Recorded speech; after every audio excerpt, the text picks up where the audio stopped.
Shalom saudaraku, mari sama-sama kita belajar firman Tuhan. Kita buka di dalam Roma 11 ayat yang ke-25. Demikian firman Tuhan. Sebab saudara-saudara, supaya kamu jangan menganggap dirimu pandai, aku mau agar kamu mengetahui rahasia ini.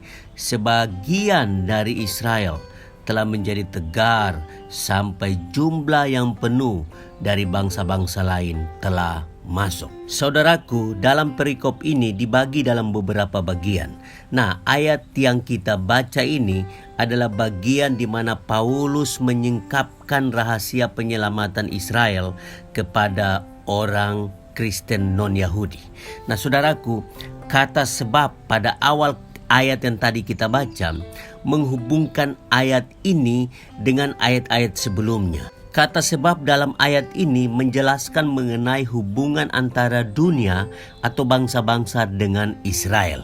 Nah, saudaraku, dalam ayat yang ke-25 ini Paulus memperingatkan saudara-saudaranya supaya jangan menganggap dirimu pandai. Nah, peringatan ini muncul beberapa kali dalam Alkitab.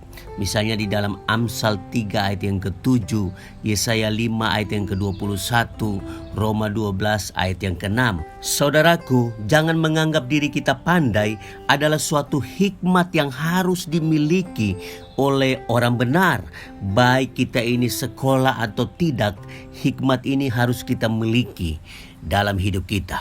Nah, saudaraku, entah kita ini berpendidikan atau tidak, kita jangan menganggap diri kita pandai atau pintar. Walaupun mungkin kita memang benar-benar pintar, tetapi kita jangan menganggap diri kita ini pandai atau pintar.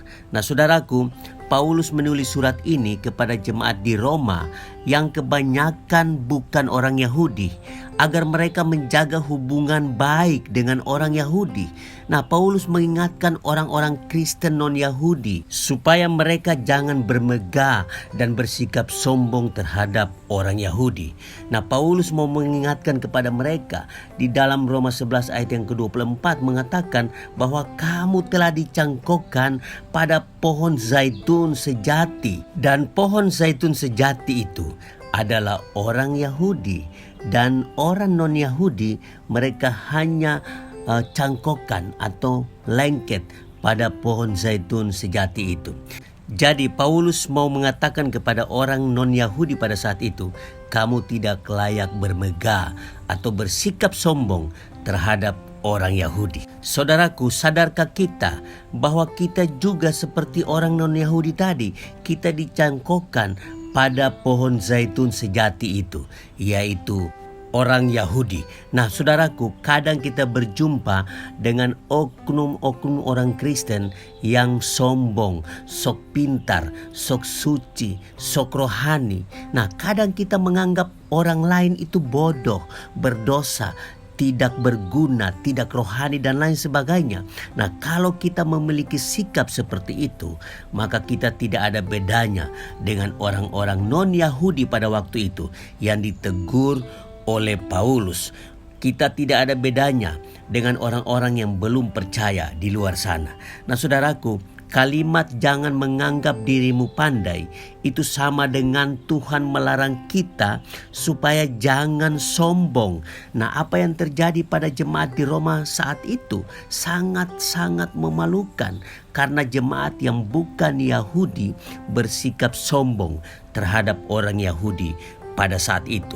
Nah, kesombongan seperti inilah yang dilarang Tuhan, karena kita semua sama-sama diselamatkan oleh anugerah Allah, baik orang Yahudi maupun bukan orang Yahudi, baik saya maupun saudara, kita semua orang percaya yang ada di dunia ini sama-sama diselamatkan oleh anugerah Allah.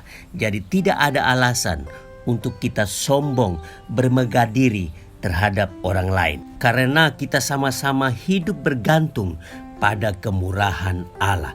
Nah saudaraku, Yesus mengajarkan kita supaya rendah hati terhadap satu dengan yang lain dan terhadap siapapun. Nah saudaraku, bagaimana kita mengajarkan orang lain supaya tidak sombong sedangkan kita sendiri sombong? Bagaimana kita mengajarkan orang lain untuk rendah hati sedangkan kita sendiri tinggi hati dan sombong? Nah saudaraku, semuanya harus dimulai dari diri kita, agar orang yang belum percaya belajar dari kita bagaimana tidak sombong dan rendah hati, supaya hidup kita menjadi berkat bagi orang lain dan nama Tuhan ditinggikan dan dipermuliakan. Saya yakin dan percaya kalau kita tidak sombong terhadap orang lain, nama Tuhan ditinggikan dan dipermuliakan, dan ada banyak orang yang menjadi percaya Yesus Kristus adalah Tuhan dan Juru Selamat. Nah saudaraku, mari kita jangan sombong terhadap satu dengan yang lain, terhadap siapapun.